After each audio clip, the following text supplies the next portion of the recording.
So hello, good afternoon from Stockholm. It's okay? Welcome everyone for this section. That's One Planet Recording Network in Forum. progress. And this session is a virtual one. So we are discussing changing how we measure. And partners from regional scientific institutions and the UN discuss the importance of monitoring progress and the need of data and science-based approach in policymakers for sustainable consumption and production.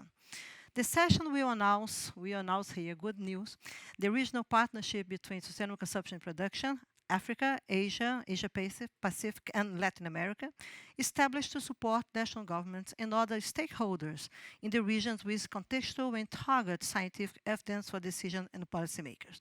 Through a panel debate, the partners will highlight key scientific considerations to inform policymaking for sustainable consumption and production, including decoupling and the social and human well-being dimension, and explore key scientific tools and resources available to inform science-driven policy making for science SCP, and also including the SCP Hotspot Analysis Tool and the Global Resource Outlook. So welcome. Okay, I'm very happy to have opportunity to moderate these sessions.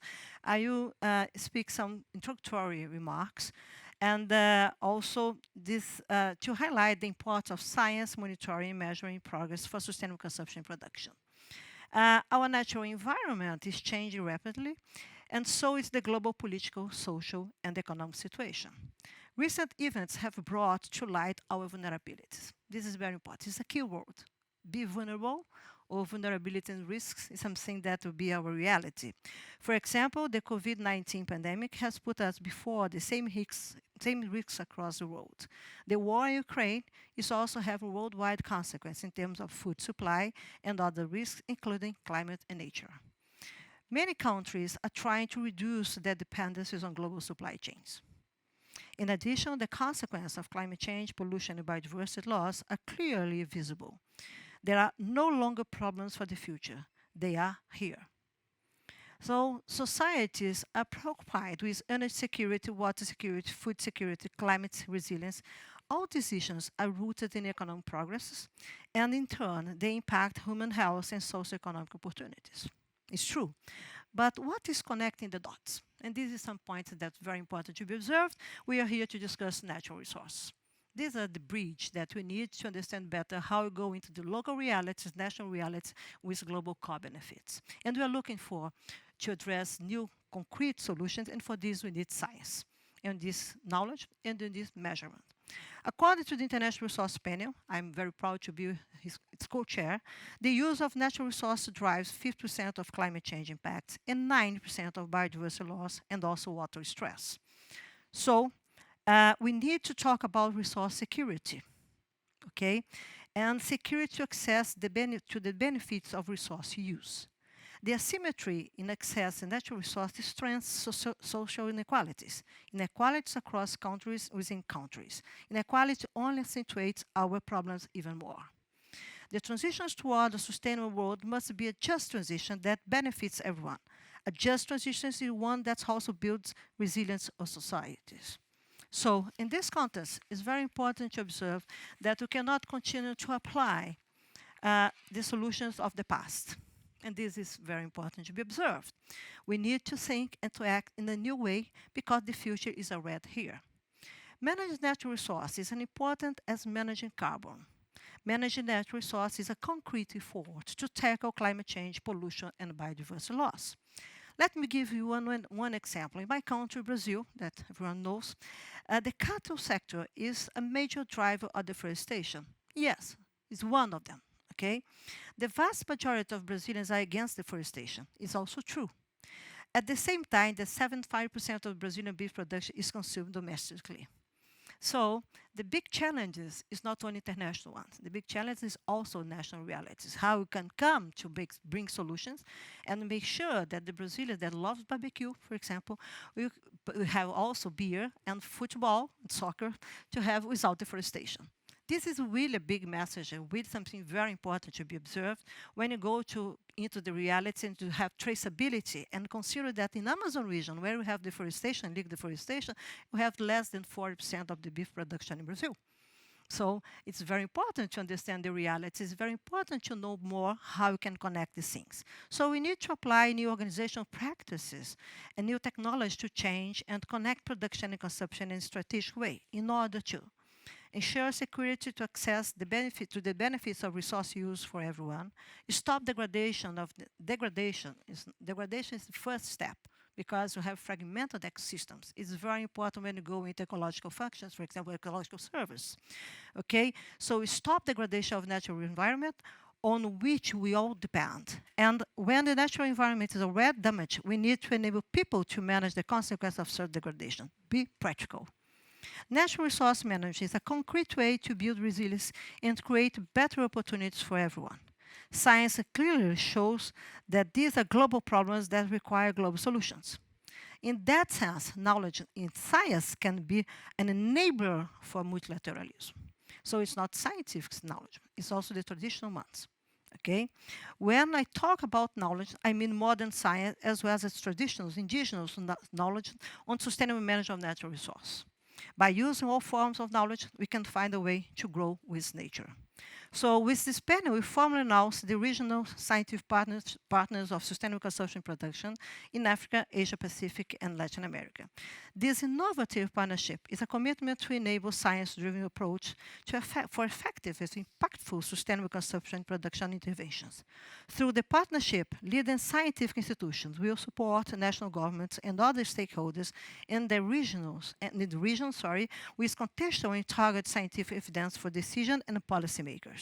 IRP's whole value chain's data can power the solution for One Planet Network. And this is fascinating because we are connecting with ourselves. And to ensure solutions connect dots between many different players, consumers, producers, governments, business alike, are all brought together in high quality data and transparency. And this means trust and credibility. I hope so. These resource solutions have the potential to address all aspects of the triple planetary crisis together. This effort is led by the One Planet Network, that thank you very much for inviting us to come here today, and the Life Cycle Initiative and also Goal for Sustainable Development Goals in collaboration with UNEP Regional Office and also United Nations Economic Commissions, UNECA, UNESCO, and UNECLA, good, and supported by the International Resource Panel, Vienna University, and CISRO. The first year of the science partners will focus on the use of sustainable consumption hotspot analysis tool, okay, that we named SCP-HAT, for identification of impactful hotspots for sustainable consumption production interventions as key entry points for policy interventions, and will come in years tailor the support provided to the specific needs for scientific support and knowledge at regional and national levels. So it's very important here to highlight that we have the regional approach. It's not only the international one or the global one, we have initial, and it go also international levels. So it's very important, we're looking forward to measure realities and to influence directly, or looking forward to influence directly the policymaking process at national contexts. So finally, this partnership will enable us to come together and to stay together. This is really something difficult because if we want robust and resilient solutions on long-term perspective, we need to stay together. It's not trying to be provocative, to open new gates, but we need to learn how to stay together. Okay, to enable progress scientifically, but also to have aspirational behavior, is step by step, people can come together with hope for the future, but also working hard in the present. Just together in transparency and in strong science based in reality. Not to compare our failures, this is very important, but to come together and to share our solutions. This is the role of science and traditional knowledge together. This partnership will allow us to move from the greenwashing to oriented action. I used to say this expression, greenwashing, everyone wants to be green, but nobody knows indeed how to jump into this agenda and move forward in the future. It's not greenwashing. Greenwashing is something in the past, but everyone today, that's pressure us on the present. But today, everyone's looking forward to be greenwashing. So to oriented action, this means the science partners for SCP are in Asia and Pacific, the Resource Efficient and Governance Division of the Energy and Resource Institute, TERI, the Joint Graduate School of Energy and Environment and King's Moncuts, I'm not sure, I'm sorry, it's the Brazilian pronunciation, University of Technology in Thornbury. In Latin America, you have the Department of Engineering of Pontifícia Universidade Católica del Peru, and also CLIOPI, group of the Mendoza Regional Faculty, National Technological University of Argentina. And finally, in Africa, you have National Cleaner Production Center of South Africa. We welcome these partners. Let's celebrate this innovative partnership, and let's work hard, because people need solutions, and you have to deliver this. So thank you very much for this opportunity to come together and to have this announcement. And now, if you agree, I'd like for the panel today to give some instructions. First, with some information. This is fully hybrid panel consists of regional actors involved in the development and application of scientific tools and resources. So the guys with different regions will come with us. I know that you can see them here. And I will invite them soon to introduce themselves. And it's very important also that you have this regional contest and pushing forward a science-driven path for sustainability. Sorry. It's very important because we have different realities, and how they will come based on resource efficient with concrete solutions that you can connect the dots around the world. So for the science partners of SCP, we have some professors and specialists here that I invite soon to introduce themselves. Okay, and join in person today. We have also two friends. Mrs. Gita Shabahal I'm right? Oh God. And United Nations Resident Coordination in Thailand. Be welcome, Gita. Very nice that you have opportunity to meet in person. And also Niels Brown, Prince Project Lead of Statistics in Sweden, here in Stockholm. It's Stockholm, no? You live here. Okay, thank you. And I invite you to join me on the stage. Okay, you too. I invite you have some questions. Okay, please stand up there if you feel comfortable. Okay, because we need to see you. Okay, virtually.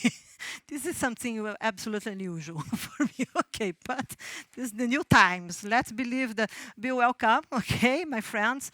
And I think that's very important to now invite for all of you here in Stockholm and the ones join us online, we will be engaging with you all in this session through Mentimeter. So you have Mentimeter.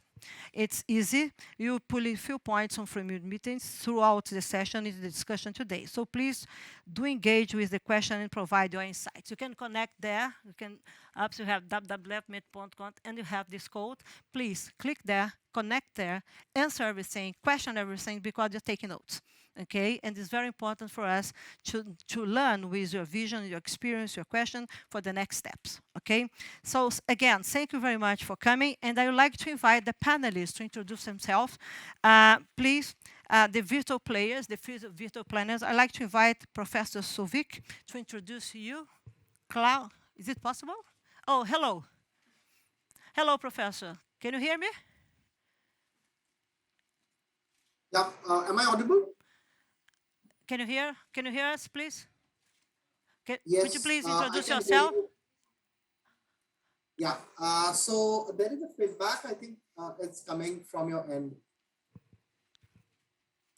I think that the audio is on, but nonetheless, let me go ahead introducing myself. My name is Shaubik Bhattacharya, and I am working at the Energy and Resources Institute. So I head this division called Integrated Policy Analysis Division. And one of the areas of our research is life cycle assessment, life cycle cost analysis, material flow analysis, and we have been working on various sectors, right from abiotic to biotic resources. And at the same time, we have been supporting the government of India on its draft natural resource efficiency policy. At the same time, we are working on developing the various indicator frameworks, particularly the National Indicator Framework for the Sustainable Development Goals, and in particular, the Sustainable Consumption and Production, which is SDG 12. Thank you. Great, great, Professor. Be welcome. Okay, I'm sure that you have really good inputs based on your experience. Thank you very much for joining us today. Please, Professor Shabir, are you online? Yes, I am. Thank you. Where you are, here. Be welcome. Yes. Yes. So Good morning, good afternoon, good evening, everybody. I know they're from different time zones. So I am Shabbir Ghiwala from the Joint Graduate School of Energy and Environment at King Mongkut's University of Technology, Thonburi in Thailand. And I head the research lab over there on life cycle sustainability assessment for the last 25 years. So we are doing all kinds of sustainability assessments of energy systems, agriculture, buildings, you name it. And we help the national government with sustainable development goals, as well as many other projects on competitiveness of the industry and so on. And we have been working also at the level of ASEAN, the Southeast Asian nations. And recently, we have done for the last couple of years, we have worked with UNEP in the Asia Pacific region also on sustainable consumption and production, circular economy, and so on. So, thank you. Great, thank you very much. Please, Pablo Arena, bienvenido. Pablo, can you hear me? Yes. Oh, yes. Thank you very much, Isabella. Very nice to meet you all today. I am very excited, very happy to be here. I am from the National Technological University in Argentina and to the National Council of Scientific Research. With this CLIOPE group, our group is working with the life cycle assessment and renewable technologies since the beginning of the century. And this opportunity we have now is very, very beautiful for us to be able to support the decisions that we are taking towards the sustainable consumption and production. So thank you very much for this opportunity. Gracias, Pablo. Thank you very much. Please, Professor Hamzi, can you hear us? Hello. Yes. Oh, thank you. Hello. Nice to see you again. Yeah, me too. Thank you for the invitation. My name is Ramzi Kahat. I'm a professor here at the Department of Engineering at the Pontificia Universidad Católica del Perú, and also a senior researcher at PELCAM. My research has been related to the tools of sustainable engineering, industrial ecology, using, for example, material flow analysis, life cycle assessment on different systems such as civil infrastructure, energy systems, and agricultural systems. Again, my pleasure to be here. Thank you very much. Thank you. Thank you. Please, Mr. Lee Hando from South Africa. Can you hear me? Thank you very much, Izabella. Oh, hello. Yes, I nice can to hear see you. Nice to see you. Thank you. A good day to everyone, to our panelists and to participants. I'm Leander Reuters from the National Cleaner Production Center of South Africa. We are a program of our department, National Department of Trade and Industry and Competition, and we are hosted at the Council for Scientific and Industrial Research. Of course, our role is to support industry, and in addition to that, we also work closely with our departments on science and innovation, environment, forestry, and issues of life cycle management and life cycle assessments, and giving inputs into policies on sustainable consumption and production and circular economy. And we've, of course, working in industry, supporting our colleagues in the CSIR on life cycle assessments, and also working on a development of guidelines to ensure that there's a coherent use of life cycle assessments within industry. Thank you. Thank you very much, Lee. Nice to see you again. So now, as I ask to join us here, I invite Gita, please introduce yourself. And I know that you're full dedicated for this partnership. Please, you have the floor.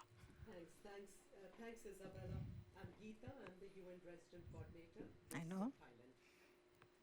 Thailand. And? Only this? Yeah. You're a powerful woman?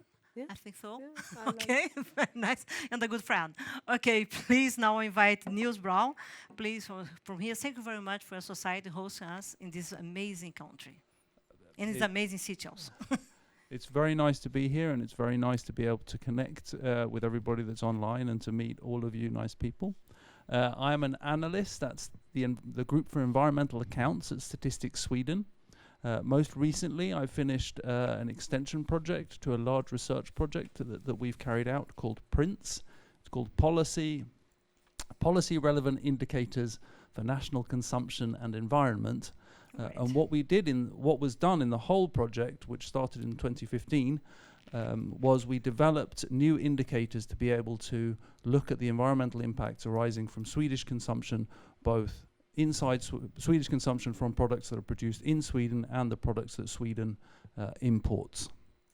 And on the basis of that project, the indicators that are produced using the model that was made are now used to follow up our environmental quality objectives in the area of reduced climate impact, and also the whole generational goal, which is a key central part of the environmental objective system in Sweden.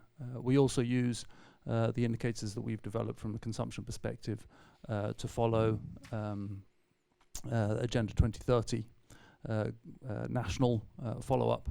And the model that we used in the PRINCE project is currently being used to follow the environmental impacts arising from the building and construction industries, also as part of the national environmental quality objectives. Great. So thank you. Really fascinating. I was member of the high-level panel that proposed Sustainable Development Goals. And I confess that it's so fantastic, the experience to know how the progress that we have and also the different modalities of engagement, considering how to adopt and put in practice Sustainable Development Goals, but more than this, how to bring people together. It's a big challenge because it's one planet, but not necessarily one world. and it's fascinating how science is coming. In my personal experience in the different perspectives, political ones and economic ones, and to facilitate how people will take decisions based on not only sustainable consumption production, but also how can manage better and manage in this century sustainability. This is really a critical paradigm for us, consider the planetary approach or planetary crisis. So thank you very much for joining us. You know, everyone, that we have good players here.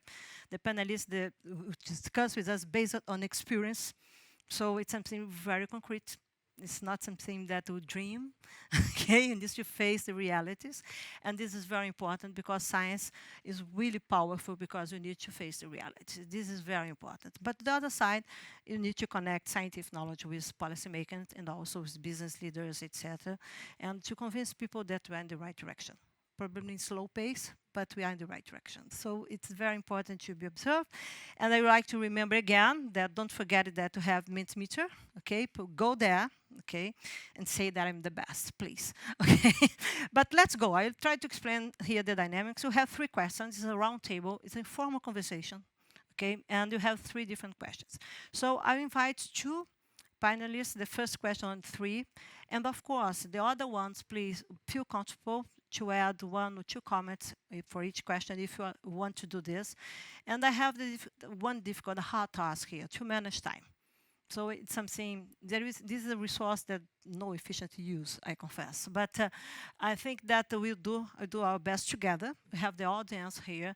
And of course, if you want to ask something, use Mentimeter, please, because we will invite some panelists to answer your questions or your comments, okay, at the end of each round table question. Okay, it's clear? Okay, let's do it. So the first question is, now we have mentioned the Global Resource Outlook. This is International Resource Panel publication that will come, the new report will come next year, okay? And also the Sustainable Consumption Production Hotspot Analysis Tool.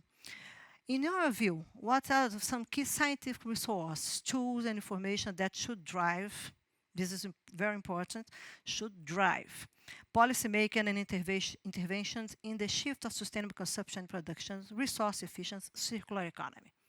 Okay, what it is, we are connecting the things to make easier what you want. Okay, this is very important. How we connect the silos, because we have people that discuss production, consumption, production. Other silos have resource efficient, and you have circular economy. And in developing economies, you have sometimes bioeconomy, circular bioeconomy. They connect things in different perspectives. It's very important to observe because the question is, what is your experience with applying this and connect things? I will invite Professor Shabir to have your first intervention. Professor, please be back. You have 3 minutes. I have 3 minutes to answer this question. And after you, I will invite Paulo Arena, Okay, and Niels, you are the last one in this first roundtable. Okay for you? Are you comfortable? I hope so. I hope so. Okay. So please, Professor Xavier, would you mind to answer these questions based on your experience? Thank you. Yes, thank you very much. I think we have dealt with the SCP-HAT a little bit in the past 1 year or so. I think it's a good entry point. But on the other hand, in Thailand at least, we are doing a lot of work with sustainable development goals, and there is a policy called BCG, bioeconomy, circular economy, and green economy.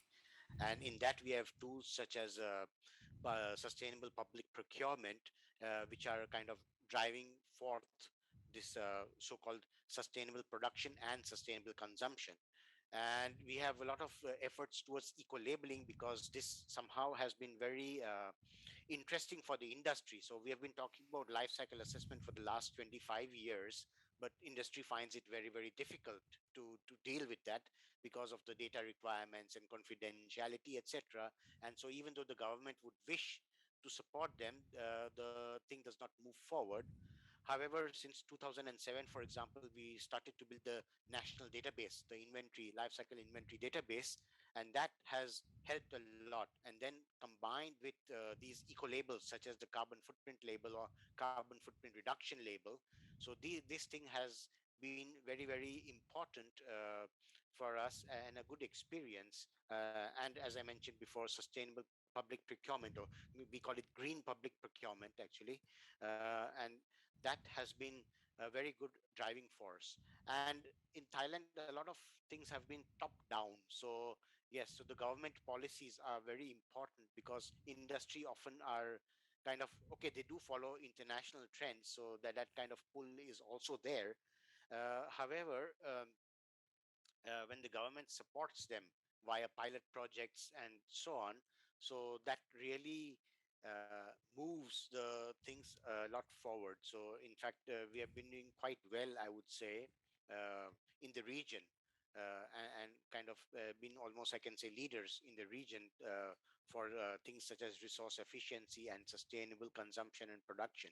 So when I talked about SDG, so SDG 12, responsible consumption and production, has been a very good driving force. So we are building all the national indicators along that lines, and so there is this public-private partnership that is helping to go forward.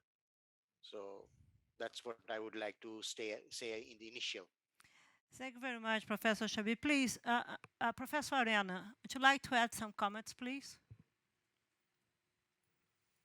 Can you hear me? Oh, yes. Oh, yes. You're welcome. Yes. Again. I agree with Professor Xavier with his comments. Actually, in our case, I think that the application of life cycle thinking and life cycle tools is very important in this path we are taking today. And to be sure that the circular economy strategies that we can devise and apply are not conducting to a new greenwashing. So this the use of EPDs, the calculation of water and carbon footprint is very important. And yes, this application of the hotspots analysis tool is of course now one of our more interesting applications we have found for life cycle assessment. Great. I don't know if I still have time, because yes. Would you like to add initial comment? Yes. I like to comment that the application of SCP-HAT in the country, in Argentina, showed that the food sector was the most important, one of the most important impactful sectors in the country. And therefore, we perform a project which is called Refining Hotspots Assessment in the Food and Beverage Processing sector in Argentina. And it was one of the most interesting applications of life cycle assessment in a concrete case in which we have to find what are the reasons for those impactful activities in the food sector, which is, of course, of the utmost importance in our country and also in the world. So it's this activity allow us to make an assessment in about 34 products from the food chain, and show very interesting results. And it allows us to propose policies for trying to tackle the impacts we have detected with the application of this tool. Okay, great. Good points. I'm just thinking here, but I invite Nils. Please, would you like to add your comments, consider your experience, and also invite you if you'd like to add some comments considering their experience. Absolutely. Thank you very much for the invitation, Izabella, and thank you for your previous answers, Professor Shabir and Arena. I'd like to speak from the experience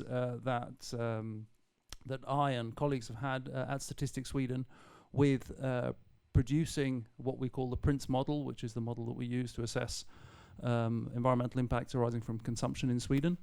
And I think the main thing that I'd like to share is that we've built that model on a lot of what I would say pre-existing statistics, data and knowledge. So starting points for the model are the data that is already produced by the National Accounts Division at Statistics Sweden on all of the exchanges which take place in industry, all of the products that are purchased and imported into Sweden.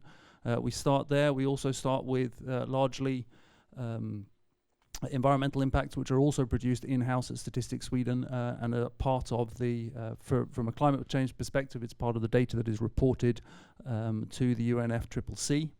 And we also made use of methods which were pre-existing up to that point, as well as a lot of scientific work that has gone into the databases that we use to calculate the emissions arising from consumption of imported products into Sweden. So making use of the huge amount of knowledge that we already have and integrating that knowledge, I think, is a really key aspect here. If I could say something to the very interesting observations that Professors Shapir and Arena have given, is that what I think is interesting about the things that they've noted and perspectives, for example, the environmental product declarations that Professor Arena mentioned, is that I think those kinds of approaches which focus much more on specific projects, on specific products, are certainly very complementary to the approach that we've had the opportunity to apply and develop at Statistics Sweden, where what we're doing is on a macroeconomic level, and it's on the level of national policy to be able to track that, and that is also something which is mirrored in the approaches which have been proposed to following consumption with an aim to make it more sustainable in Sweden, where you have tools on different levels to be able to follow, track, and measure at those levels in an accurate way. So that's my answer. Thank you. So tools for different levels. Absolutely.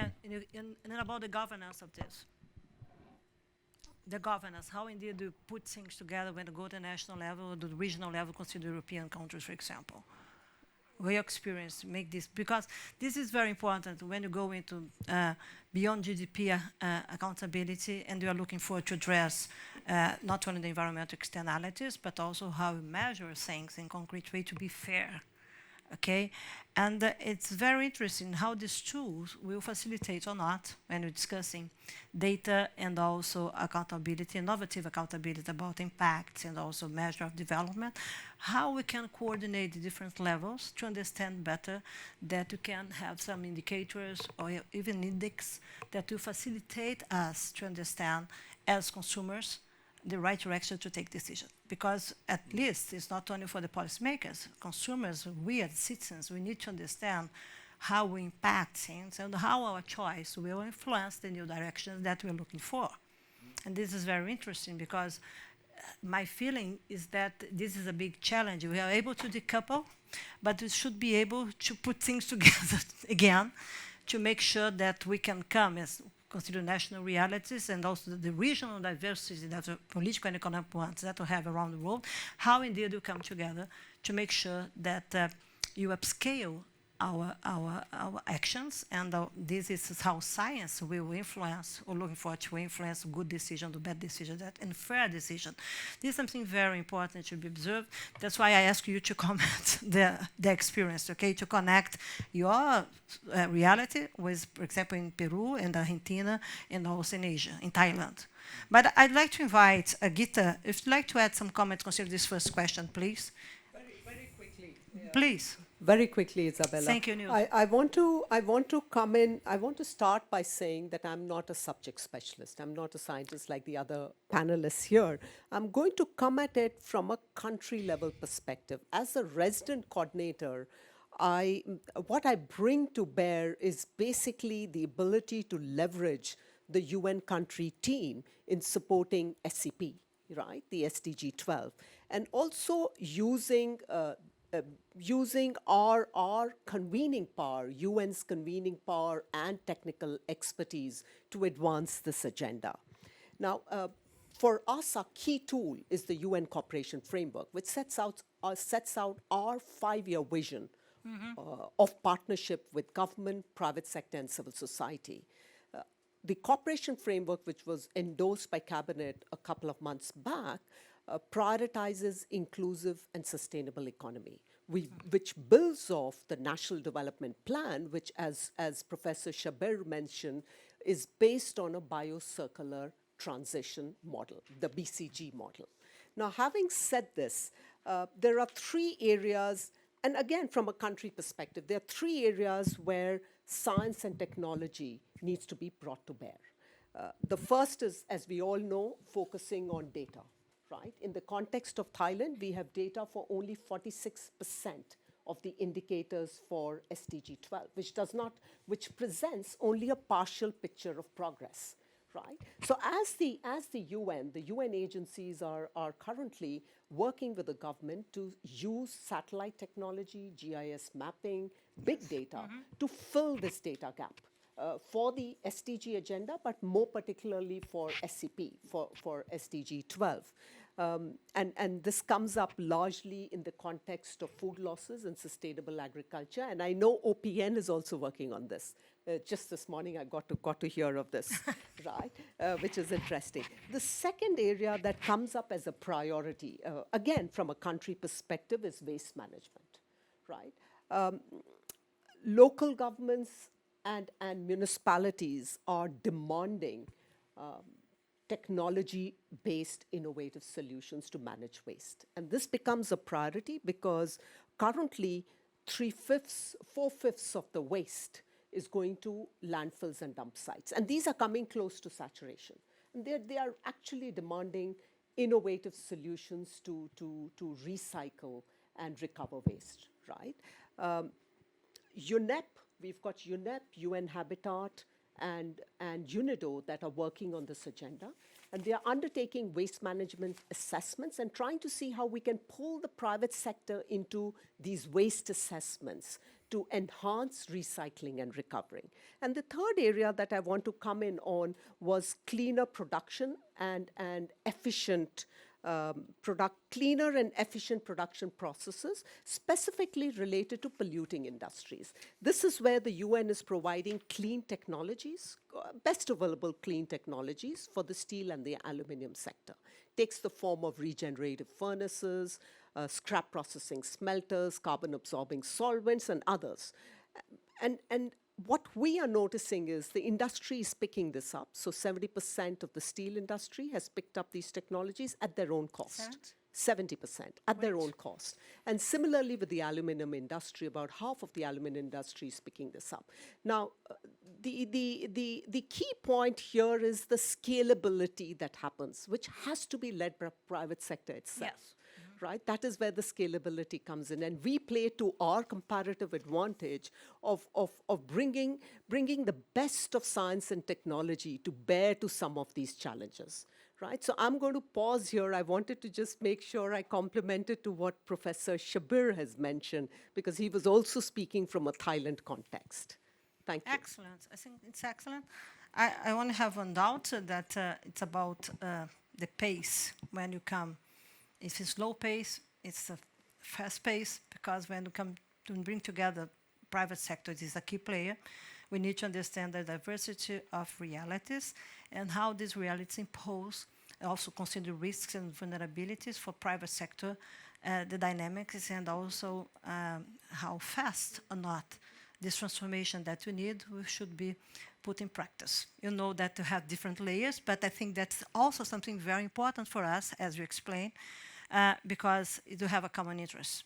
And it is very interesting how indeed we can come together and try to find an environment that should move faster. But for this, you need to build the preconditions to come together. And that's why your experience, your data, the indicators, in my opinion, in my experience also, make clear that we can come together to design, redesign credibility and trust among the players. And this is very important because your reality in Asia, Pacific is one, when you go into in Africa, have another one. I'd like to highlight here, considering the meter point, the first question, that you need to have better understanding of what is going on across the value chains is essential. Everyone wants this. This is a big challenge because we have to decouple everything. But it's fascinating. It's not only considering greenwashing, but also the weight of economic informalities, for example, in emerging economies, okay, and developing world. It's very important to observe this and how indeed these indicators, our metrics will host this and will help to facilitate, to have good solutions to address better economic informality. This is something, one of the critical issues when you go into not only mining, but going, for example, in agriculture, in tropical agriculture world, okay, we need to understand this better. Okay. Second, I'd like to mark this observation here. I don't know who signed this, but it's very nice. Second, I like the second one too. This calculating fair, and fair is something really important because we have also cultural aspects that influence this. Okay, fair resource use is essential. How to calculate fair resource? As I mentioned, you need to avoid natural resource inequalities, and you have this today in the world. So it's not only the social inequality; it's also a new one that's coming, in environmental inequalities. Okay, and this means if you have alternatives or not, for example, to change. And it's very important for not only waste. I think that it's the waste of natural resource, but to the other side of the coin, have countries that unfortunately don't have alternatives to change into the short-term perspective, using these tools, for example, because of the high dependence of international dependence, for example, of natural resource. It's very important to observe this. That's why supply chains, I don't know who would mention this, but go deep in supply chain and value supply chain. This is very important to understand how things are connecting today, what we need to change, and how we can use our tools to change. And the third comment here, very important also, that I'd like to thank you very much, who mentioned this, natural resource use externalities need to be accounted for. And the externalities is a trick word because economists mention this and use this, but when you go into the political world, externalities, it has a really different dimensions. And this is very important because if you go, for example, in a country with alternative was really important natural resource assets like Brazil, and you mentioned, you try to measure externalities, political, economic ones, okay, and also social ones, and environment ones. When you go in Amazon region, it's one situation, and going out of Amazon region, it's another situation. I don't know if you know this, but we have in Brazil, 27 million people that live in Amazon region. Okay, it's 27 million people. 8% of this population lives in urban arrangements and cities. So when you go to discuss circular economy, natural resource efficiency, use, etc., it's not only the stand-up forest. It's very important if you're looking for to have a fair and inclusive calculation for resource use in a region like this one that's so important for climate security and also for geopolitics, sorry. So it's a good point here. I don't know if you have any friends that would like to add a final comment for this first question, please. I don't know if you have other panelists. Professor Hansi, would you like to add some final comments or not? I can move to the second round table. You have time. We have 2 minutes. Perfect. Yes, so very interesting discussion. What I think we still need to acknowledge that we have a lot of lags and the tools that we're using today are not sufficient to actually see the whole system and all the dimensions, right? And even though we have been improving a lot with, for example, life cycle assessment, material flow analysis, we still need to work more on science to actually have the whole video, no picture of the system that we're analyzing. So I think we are in the right path, but there is still a lot of work to do. For example, to integrate the social, environmental dimension, and try to understand how our decisions impact others or impact other, let's say, environmental categories, right? So that's something that we, at least based on what I see, we still need to do. Thank you. Great. So Thank can you. I comment? Sorry, may I? Oh, would you like to add a comment? Please. So, okay, thanks. So I think most of the points have been covered very well articulated. Two things which is extremely important because we are talking about life cycle thinking, and because we have been working in this space for quite some time, and one of the major constraints that we as researchers and practitioners from the developing world face is the kind of data which are available, because most of the data is actually coming from developed countries, and often the credibility of most of the life cycle assessment results are not accepted. So the localization or the indigenization of the data is one of the most important element, and the SCP-HAT is definitely going to add a lot of value in terms of generating the local database. The second element is how we integrate society with environment, because while we have been talking a lot on the environment, but when we are talking about a developing country perspective, quite often the questions come whether it is happening at the cost of the society. So I think it's really good to see that the societal element or the socioeconomic pillar is also very well incorporated in the SCP-HAT. But I think what is now needed is a kind of a unified framework that takes into consideration the data both from the environmental LCA as well as from the social life cycle assessment. A good point, Professor. Thank you very much. I think that your first point about the lack of data in emerging economy developing countries, I think that we need to turn the page, okay? Because this is a discussion that have been the last 40 years. And if you want to move to go beyond GDP, for example, and looking for environmental accountability, we need to understand how the global south should come together. And this is a big challenge, political challenge for us. I know, based on my experience, I do believe that we don't have only the international cooperation between North and South, we have also East and West world coming. And the Green Global South should learn, or should pay attention critically, considering our responsibility, or core responsibility, to address concrete solutions for a fair development, and to make sure about the unbalanced situation that you have today, for example, when you go to international trade and exportation of natural resource without any adding value for local society, for example. And this is something very important to go into shared technologies. And private sector, again, in my opinion, it's really, really a key player. It's not only the big companies, the international ones, but we can go into the small and medium companies. That's so important for the South development. How indeed you can bring this message, how indeed for UN offices, national offices, how indeed we manage concrete realities and solutions to address what you absolutely right to mention, the lack of data, and also how difficult it is to build up, based on concrete realities, new trust and new credibilities. This is very important. And you have scientific institutions very powerful in our world, in the South.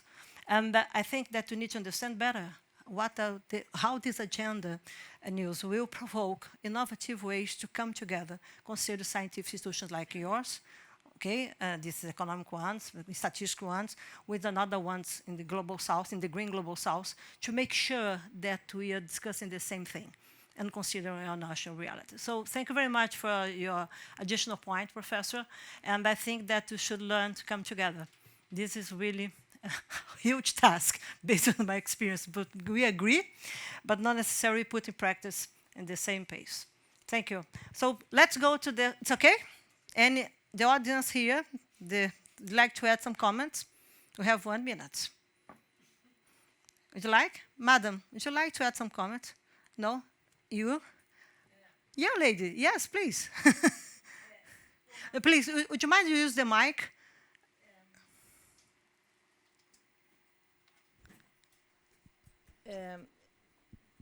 Please. My name is Britta Kamper. Nice to meet you. And I work with energy. Great. And I speak bad English, and I can't hear. I hear very bad. So can you translate me?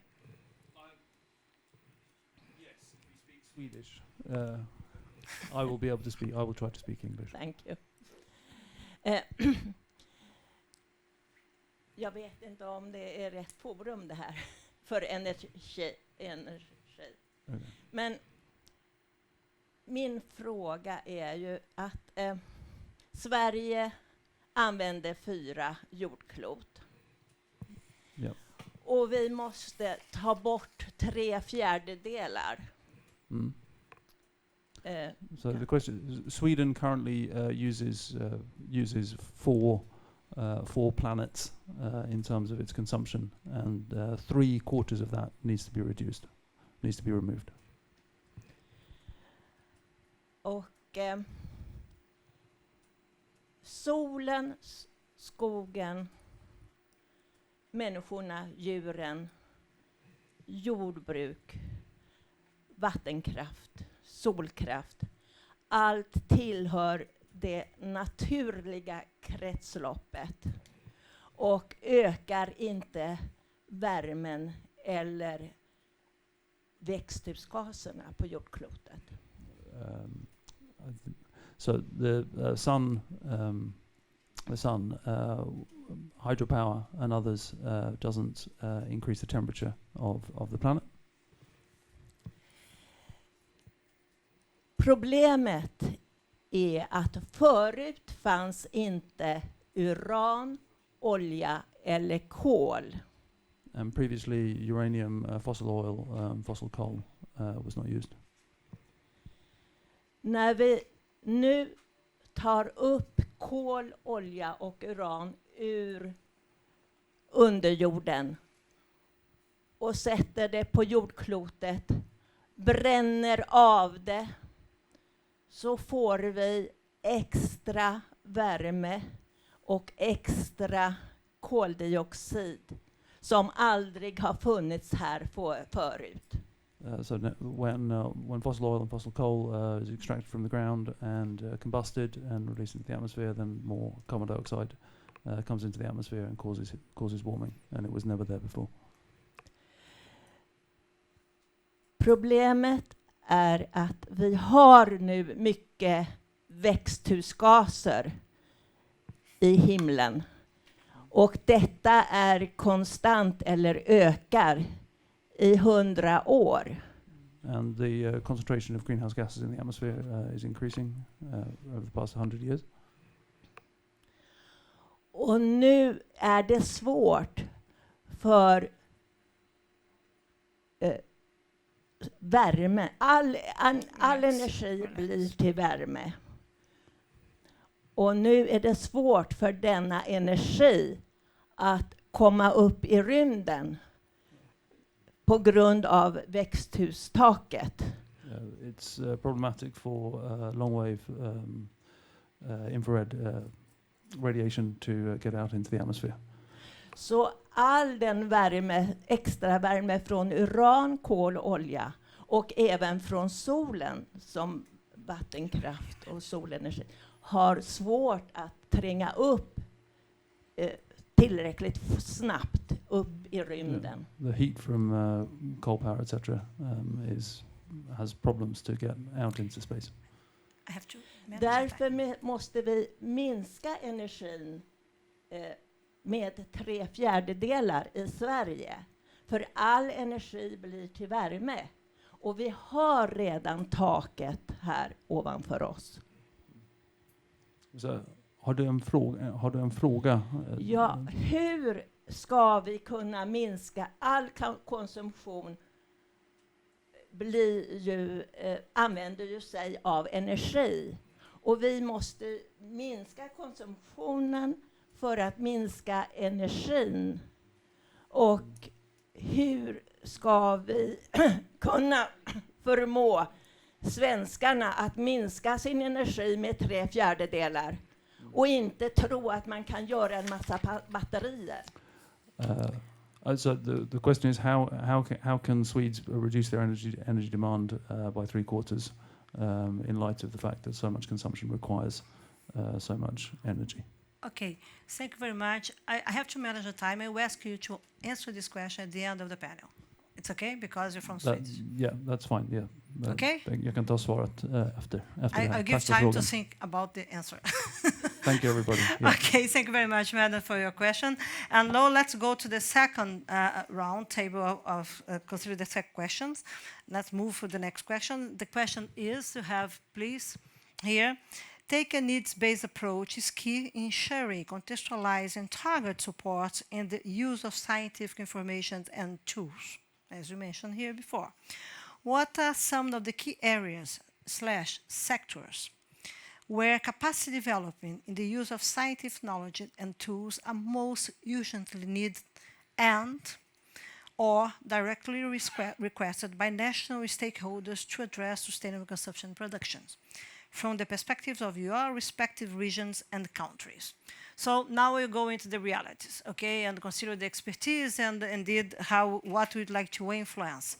So I'd like to invite Professor Solvik to answer this question, and after him, you have Renzi back to answer this question, okay? Professor Solvik, please, you have around 3 minutes to answer this question. Thank you very much. Thank you, Chair. So this is a very pertinent one because the kind of complexities that we see in developing countries like India, it is very difficult at times to narrow down to some of the key sectors. Although like in the recent past, we have been working on quite a number of sectors, and we identified that packaging is one of the key such sectors because of the complexity of the materials and its applications. So that's one of the areas. The second sector obviously is the steel, the cement, and the fertilizers, largely because of its relevance from the economic development, but at the same time of the energy intensity that many of these sectors have. The third one is the automotive because of the growing aspirations. The other areas or sectors where the country is currently like kind of struggling, particularly from the perspective of its waste management or end of life, is the electronics and the construction and the demolition. Largely construction demolition because of the fact that we talk about 70% of our constructions that are yet to be constructed is going to come up in the coming years. So augmenting materials would be a kind of a bigger challenge. Now, what kind of data that we need in terms of addressing is a big challenge. Because when we are looking at these sectors, we are looking not a sector, a single entity, but a kind of a value chain or a supply chain or a life cycle. Because many of the materials coming within the economy, many of the materials are coming from outside the economy. And many of these products which are being imported are not imported directly, but there are embedded materials within these products. So the complexity becomes extremely difficult, and addressing them becomes equally important. The other thing is when it comes to the sustainable public procurement, and that has not been a kind of a big success, particularly when it comes to non-energy related procurement because of the standardization or a kind of a fixation of unique parameters or indicators. For energy usage, you do have a standard indicator to identify that, okay, during the use phase, whether a specific product is able to give or have the minimum energy implications. But that is not often the case for other products which may not have implications during the use phase, but its implication on the resource uses at the upstream level or implications particularly at the end of life. So that's where would be a kind of an area where in the future, most of the work, particularly in the area of sustainable production and consumption, will happen to see that what can be those unique data and the unique indicators and the unique information that can be flown in.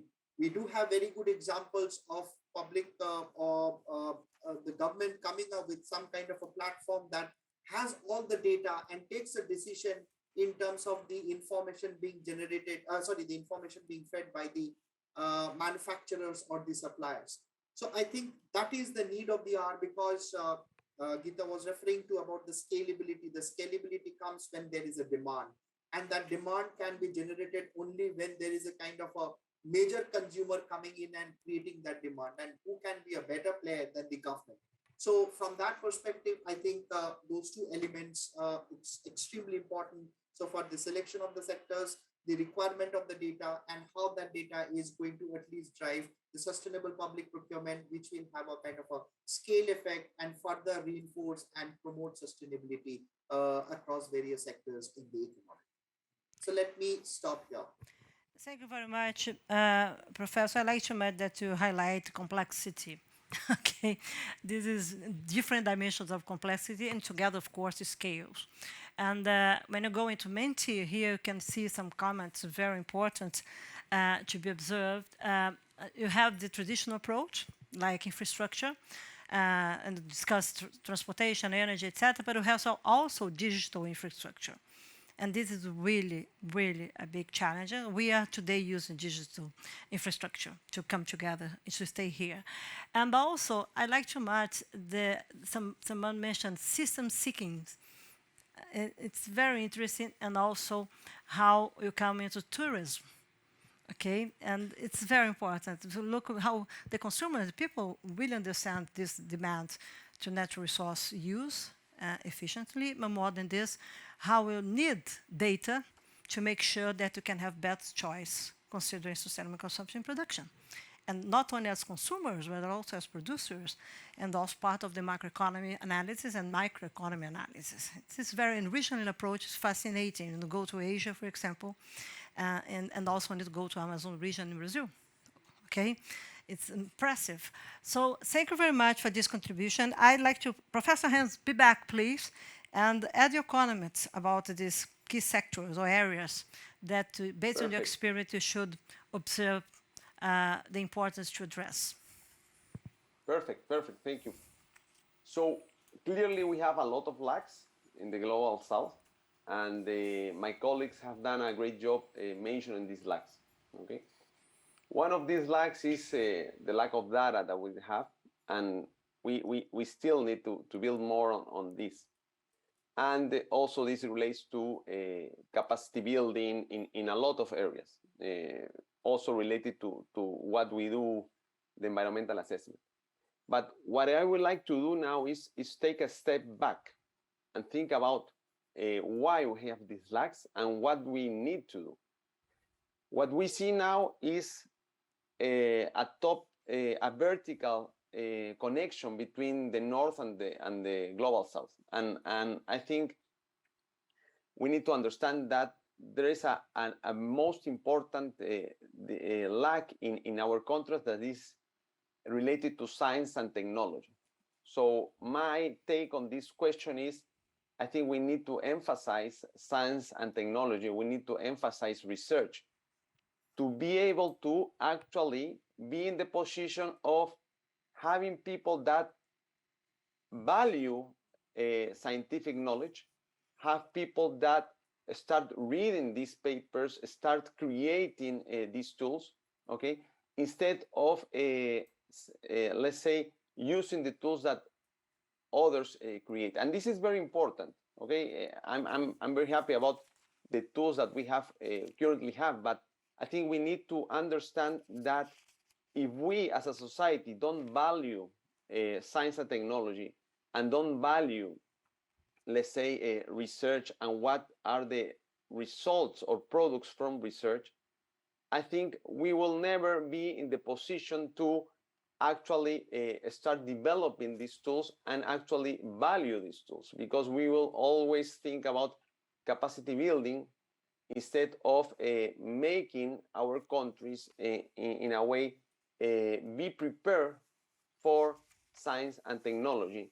Not only, let's say, hugging science and technology, but developing science and technology. The pandemic was an example of how, for example, general public people and also policymakers start reading papers and trying to understand what happens with regards to the scientific knowledge and how coronavirus was acting. That's an example of how people started at least reading more about scientific papers and the products from science. But I think there's a lot of things to do still in our countries. I'm saying Peru is an example. We need to invest more on science and technology. And I'm sorry, I'm going back, and I'm answering this question, but with a step back, just because I think we need to understand how a country that starts valuing science and technology, starts doing science and technology, start doing research, is a country that finally will have an easy path with regards to using scientific knowledge and using all these very, very important tools. Thank you. Okay, thank you very much. You have a good point, but I'd like to remember that we are in the new century, and what's happened with COVID crisis, for example, make sure the importance of science. It's not only to have scientific knowledge, but also to provide concrete solutions in planetary crises that bring us together under the same risks to die. It's so simple as that.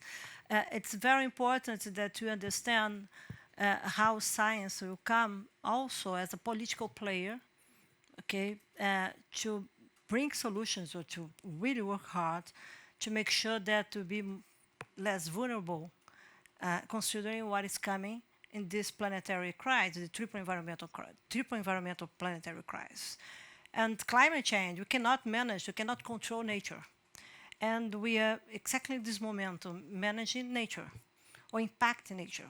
And you are able to modeling, okay, but not necessarily we have all the answers, and also to go into, for example, international flows, financial flows, to minimize the risks of climate change and the impact on inflation. What is happening today with the war in Ukraine, and what is happening on inflation of food, and how vulnerable we are today in the world consider hunger. It's not based on the same criteria that we used to have in the past, okay? Because we have vulnerabilities, and these vulnerabilities based on climate change make sure that not necessarily can have a linear projection from the past to the future. And this is something very important to be observed, and that's why I think that natural resource use will come, and something that will be very easier for us to understand how to manage, how we have choices, to make sure that you can have some products, you can go into food security and food safety, for example, connecting the dots and make sure that we are the right direction to be sustainable, inclusive, and fair. And you cannot forget it, okay? Because you have a really good point, but I think that we need also science should change to make clear that we have this new world that everyone can connect everyone and can access everything. Okay, so so it's okay. I think that I have to manage the last question because I have to manage the time. I have a clock here behind you, so I manage this. But I'd like to thank you very much for the panelists for the second question, and to highlight in the meter that tourism overlooked, as I mentioned before, need knowledge for quantifying social and human capital. This is something interesting. Very interesting, and its capacity for system seeking. I like too much who wrote this because this is something that we didn't recognize. There is no spread capacity to deal with this. This is very interesting. So let's go to the third question, the last part of the panel. And I will mention, please put the next question. As you have heard today and all well know, the scientific tools and resources to guide policy and decision making are there. Yes, okay. Thus, the next step is then to facilitate the effective application. This is when I use some expression words, effective. Okay, but let's understand this better, consider the national realities. Building on the discussed tools, resources, and key areas, and sectors, how do you best support national stakeholders, such as governments, in increasing their capacity in the use of these tools? Are the key approach to this that are currently overlooked? And here I'd like also, I invite Mrs. Gitta to add comments here, but I'd like to provoke you, and also our friend from South Africa, that is not only government, it's also the citizens and civil society. I think that the non-state actors, they are coming with co-responsibilities and also with some important decision process that should address greenwashing going to practice. And how did you feel, consider your experience, okay, in Thailand, and more than this, how do you feel that UN system should come to consider the international governance and multilateralism, the environmental multilateralism governance, to understand better these new movements that come from the non-state actors, okay? This is really fascinating because when you have democracies, okay, it's very important to understand how the society will come and how do you host this information and knowledge, and it put pressure on to be more efficient, more adequate to their use. Please, Gita, you have the floor. Thank you very much. Thanks, Izabella, and thanks for giving that twist to the question, right? You know, from where I sit, I have 3 points that I wanted to make. And my first point is obviously linked to civil society and young people. I believe science and technology needs to be a part of the basis of our engagement with civil society and young people. Last week, we had the President of the General Assembly visiting Thailand, and the one point that he made is, he said it's very critical to bridge the trust deficit with young people across the world, and obviously even in Thailand. And I believe that science, technology, and innovation can provide us with the entry point, not just to bridge the trust deficit, but also to build consensus on some of these big challenges around climate, cleaner production, SCP, etc. I also believe that given that UN is a leader in science-based kind of knowledge, right? In an era of misinformation, it will be very critical for us as the UN to step in to provide science-based facts to the youth, which they can choose to use as they want to. And this becomes important because what we have seen in Thailand, that the youth manage to reach out to the public and society much more broadly than what the UN ever can, right? So it's very important to equip them with these facts which they can use in the dialogue. My 2 very quick other points, and you raised other stakeholders. I want to go back to the engagement with using UN's convening role to bring in the private sector investors and bankers into a dialogue around climate and SCP. We've engaged with 41 investors, asset managers, and bankers. And we've used, our entry point has been the UN principles of responsible investment and banking. This is our entry point for the dialogue, which in the future will allow us to start focusing on sustainable climate financing, unlocking sustainable climate financing, and specifically for SMEs who do not have the resources to invest, right? Unlike the large private sector. So that is what I think we as the UN, at least in Thailand, want to be focusing on, making this pivotal shift through the capital markets. together with the government regulators. And my third quick point, which is again very important, you know, science and technology, application of tools of science and technology, you notice that national governments have very sophisticated resources, especially in an upper middle income country context, to use it. However, the minute you drill deeper to subnational levels, to the local, to the municipality and provincial levels, that's where you need to invest in building capacities, right? You need these higher order skills that need to be developed within the government system to be able to tackle issues of waste management, pollution, cleaner production processes, and even planning around that. And I think that's an area that as the UN, through our whole agenda of SDG localization, probably will create an entry point to step into that space that government is demanding. So I'm going to stop here and hand it back to you. Thank you. Thank you. Really interesting what you mentioned, Gita. And I just make me remember our experience considering Montreal Protocol. That was the beginning of this trajectory, okay? And Vienna Convention, and how we did first to go into the planetary dimension. It was the first time that we'll deal with no transboundary impact, but planetary impacts. And the global impacts, I remember this. The second one, it was 989, okay? And it was before Rio 92 conference. And we created these entry points coming together with private sector and public sector and the international funds to address science, technology, and innovation, to have solutions and to be transformative in this industry. And the impact in my country was so huge. Brazil was one of the best performers in development world, considered it because you have a powerful industry sector that was very interesting. And then because in my experience, you have the right entry points to convince the guys to come together. So this is, of course, the experience in the past, and now you have climate. Climate, it's really a big challenge, and you have also geopolitical arrangements to deal with climate. It's very important to observe this. Probably, environment is the first perspective that you can come in the climate geopolitics around the world, and what's changing today. This is part of this new equation.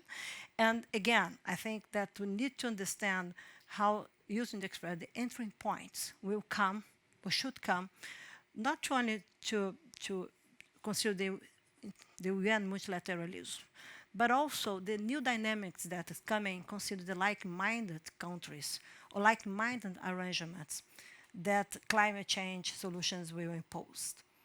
And it is very important to observe this because this is a dimension of the new governance or climate governance, and what is the role that we want to play, consider the new moment of the multilateralism, for example. And it's fascinating because entry point can connect also these different roles that are emerging. The political ones, economic ones, the geopolitical ones is so difficult for us to understand this sometimes. But again, science will be in these different roles. I'm sure about this because the decision-making process that will come, okay, they must be based on scientific knowledge because the risk is so high. And again, we need to promote resilient societies and need to understand how we live considering this new umbrella of risks and vulnerabilities. So entry point is really good point. Thank you. Really good, thank you. But I'd like to invite, where are you, Mr. Lee, from South Africa? Please join us. Hi, Izabella. Oh, hello. Yeah, Please answer this question with your experience in South Africa, this beautiful country. Thank you. Such interesting conversation going on. I mean, I'm gonna quickly respond to the last question, and then hopefully, if you would allow me to quickly touch on question 2. I think a lot of the comments that are made by Professor Sovic was really relevant to our context as well in a Africa region. But in terms of the last question or question 3, I think a number of areas that needs capacity building really relates to how the policies on SCP and circular economy within the continent and the Africa region has been developing within the various countries. And of course, a number of initiatives, a number of activities happening on the ground has become the entry point for policy development, SCP policy and circular economy policy elements. But of course, when we look at the support required, there's a big need for better alignment or coherence we often hear, and communication at all levels where policy is being influenced. And I think we've mentioned all the various stakeholders, which not just includes government, but community, private sector, academia, and adopting an inclusive approach when formulating national strategies and plans, to ensure these strategies are based on sustainable development objectives for the particular context and area. I think again, it came up earlier, but when we talk about things like roadmaps or plans, supporting the execution of that, as it seeks to address a number of issues relating to data collection, scientific resources in certain sectors, needs to be inclusive and collaborative. We've seen that, for instance, in most countries in the region, that waste management is found to be one of the key sectors for countries to place efforts in terms of resources relating to circular economy. We've spoken earlier about solid waste management, especially where municipalities are involved, and we're seeing that that is being a gateway for circular economy for many African countries. It relates to two key elements which focus on fairly low level of recycling, even though there's about 70 to 80% of municipal solid waste generated that can be recycled, and in rapid growth of population, that's going to make the African region one of the dominant regions globally in terms of total waste generation. And the fact that it's linked to job creation is an important sector to look into. And I think we've just heard from Gita around the importance of science, technology, and innovation, and the driver that it is for increasing productivity, and long-term economic growth, as well as the importance for environmental sustainability. Just quickly, in terms of the one of the sectors, for instance, that I want to highlight, that is so quite critical, is around textiles, which is another important sector that we've seen in the continent and in the region, that again requires that ongoing support when we talk about scientific resources, as well as the different support that's required when we look at the SCP-HAT. And we've seen, for instance, countries like where the current Intex project of UNEP is operating in Kenya, South Africa, and Tunisia. We've seen this focus on developing the innovative business practices within the textile value chain, and how incorporating the focus on SMEs in the value chain starts to create that focus on in the product environmental footprinting, and ensuring that when we talk about life cycle assessments, the data gaps that's required, how those type of initiatives starts to open up the door for focus on data, developing of life cycle inventory within those particular countries and in the region, that can create a much better accurate focus on the sector. So those are the comments from my side, and I think very good and very exciting comments and information that's been shared by the panelists. Thanks. Thank you very much, Lee. Really, I'm trying here to join your comments with some comments that came from meters. You have 3 points here that probably you agree, I'm sure. The first one, the tools need to be adaptable to local needs. And this is very interesting because not necessarily these tools are full adaptable. And the data, the additional data that you need for national realities to make this adaptable. And you mentioned this when you discuss waste in our country, for example, okay? And it's different when you go around another developing economies.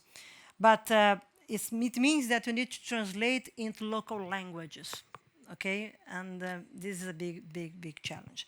The second comment, Lee, I don't know if you agreed, make data accessible for stakeholders and citizens. This is the clear message. Science must come into our house, not based on threats, but based on a language that you can act, not only react. And this is something very important if you want to be part of this transformative road that is happening today.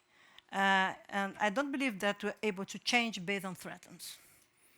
We are probably able to be frozen and this there. But to change, we need to know how to act together. And we need to move forward based on our realities, but also in our ambition and how we connect different societies. And data must be not only accessible, but you need to learn how to use data. And not to, as we use today, to polarize situations, for example, or to not recognize the diversity of the challenges at national levels when you go in your country, for example, okay? And how African countries indeed had these challenges to jump into a new model of development, but make sure that you can solve our inequalities, the historical ones. Not only the social ones, but the political ones. It's so unfair, okay? And the third one, this is a critical mention, in my opinion, the standardized methods and tools, practical guides. This is good and this is bad at the same time.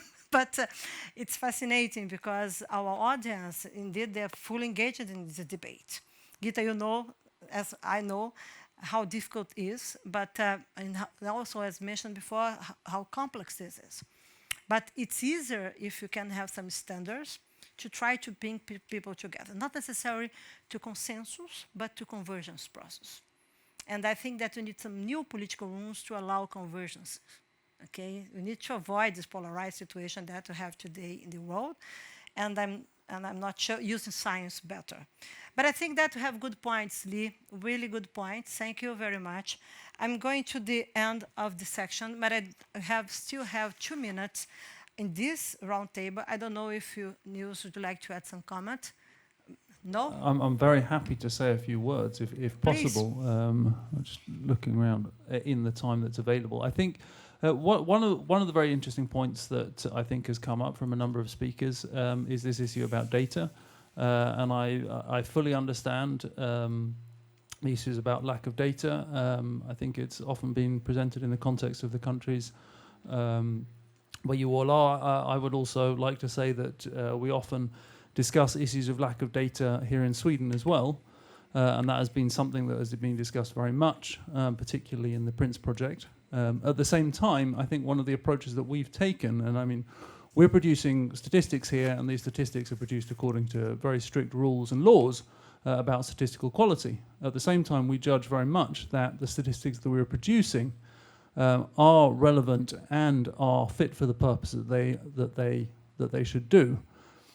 At the same time, it's acknowledged in the PRINCE report, which came out last week, you will see lots of discussion about these issues. At the same time, it's acknowledged that the methods that we have aren't entirely perfect and that there is room for improving those methods. But in view of the triple planetary crisis that you've mentioned a number of times, Izabella, I think we find that it's very important that we're producing statistics about this because they're very important statistics in order to be able to drive the kinds of changes that we need. And if we don't produce the statistics, I think the question for everybody is, what do decision makers do then if there aren't statistics about these environmental impacts that we know are occurring? Yes. And one very easy answer is that those environmental impacts are entirely ignored. So I think we all need to remember that we can, analysts and scientists between us, we can respect that there is and should always be a discussion about the need for improved data and getting improved data at the same time that we need to be publishing the data that we have because it reflects the realities that we see and drives the decisions that need to be made. So great. Thanks. Really good point. Now I need to highlight some key message. I don't know, Gita, I invite you to wrap up the session after my comments if you want, okay? And Niels, I ask you to answer, lady, the question, a question later, okay? Okay, thank you very much. So let's go to the reactions of consider the insights that we have in this section. Professor Solvik said that data is a huge challenger for life cycle thinking. We agree. You mentioned this. And we need approaches which you can bring environment and society together. Bring environment and society together.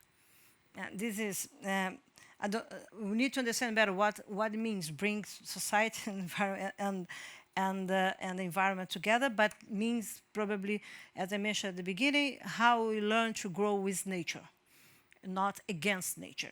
Okay, is data can power better public procurement. Public procurement is something that our panelists make mentions here and highlight the importance.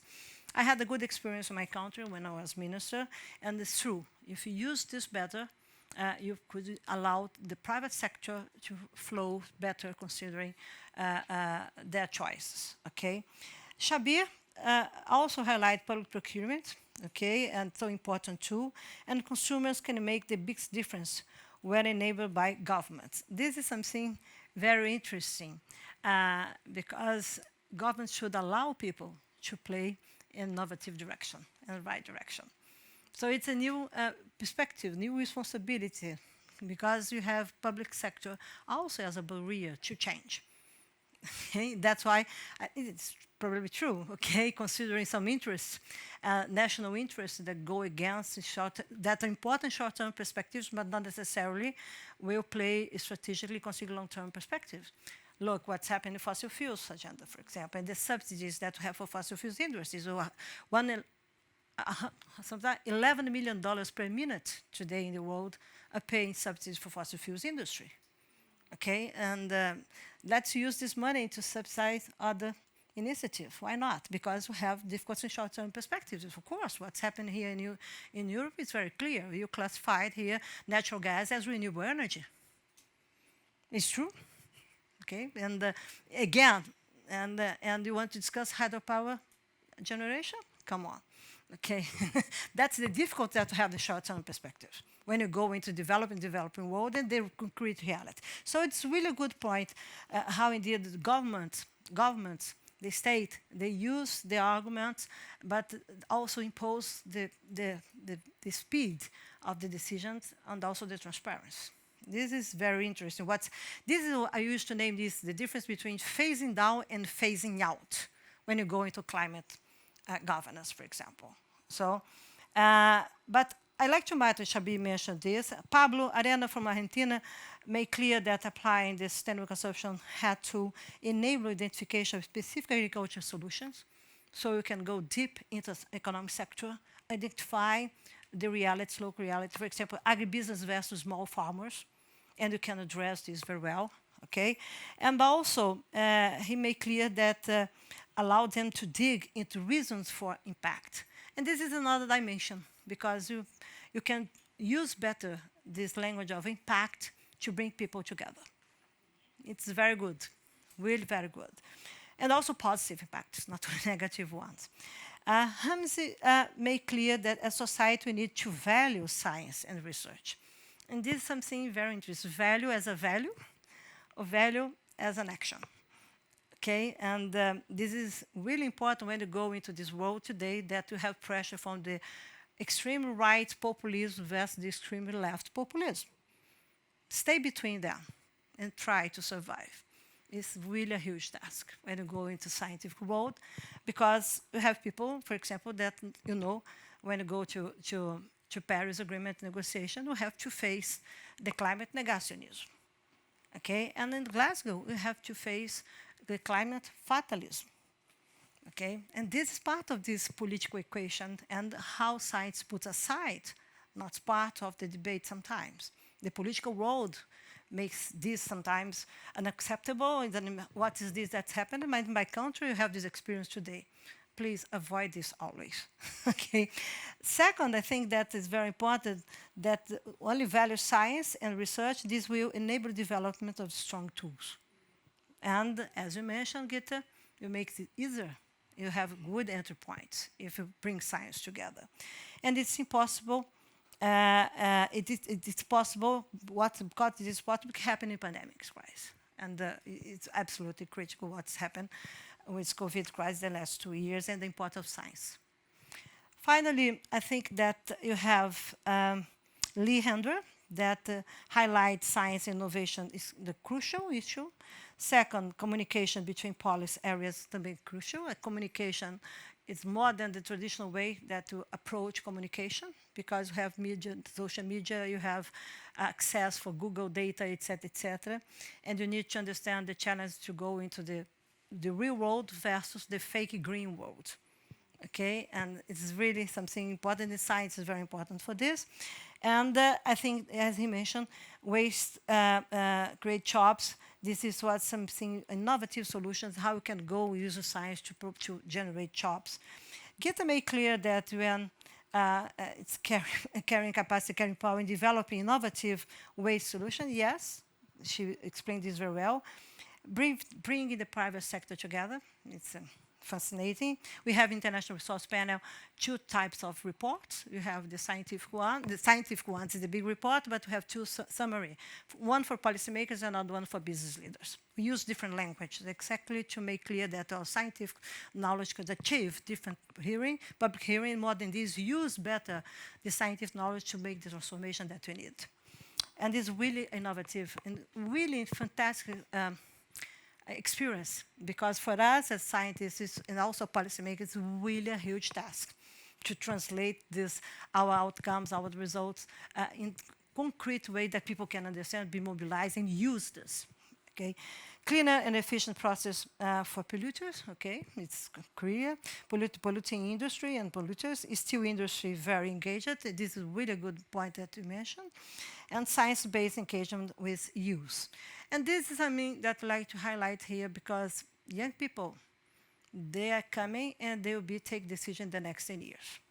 And you think about the next 10 years, we'll be in charge of the decision probably 2030, 2032. We have the young people that today come in these rooms to ask us for solutions. This is really something that people sometimes don't like to pay attention on these perspectives. And you have news, of course, that key to make use of the huge amount of knowledge that we have had. It's true. How we can use this better? And sectoral approach can complement national approach.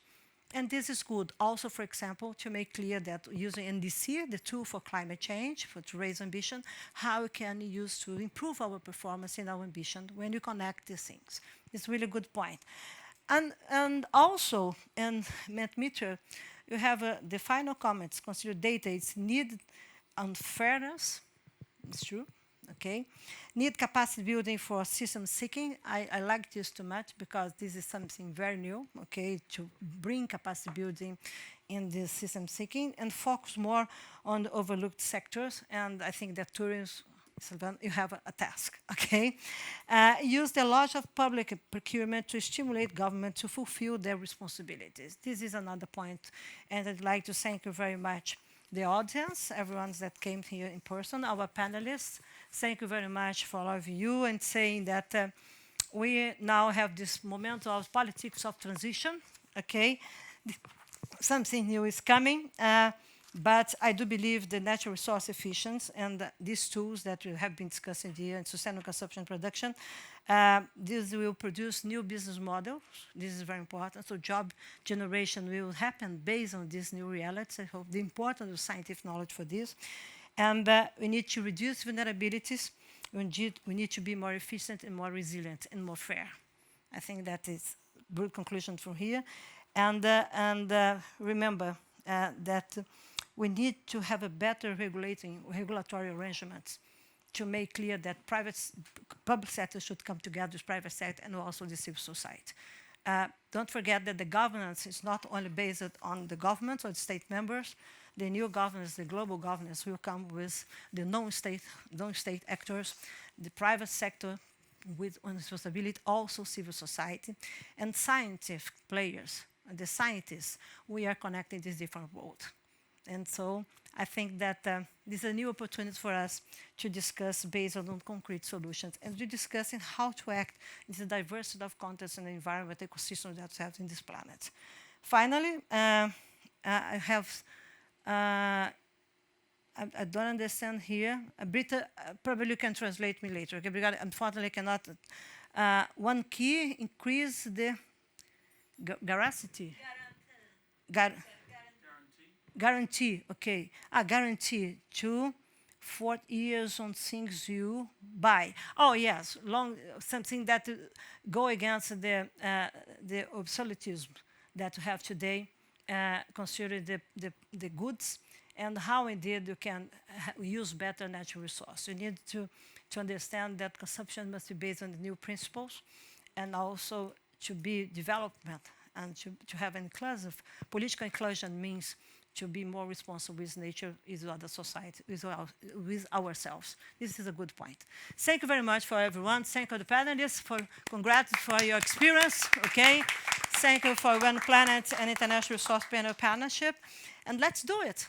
We have to do it, So let's work hard and hope that we can be back, not in Stockholm plus 100, please, okay? But be back next year and to discuss more and more how sustainable consumption production will make the difference in a positive way. Thank you very much for guys that joined here today. And on behalf of Sophie and Braz and all the team of One Planet, thank you for joining us today. Thank you, guys. See you soon. I hope so. Thank you. Thank you, Rebecca.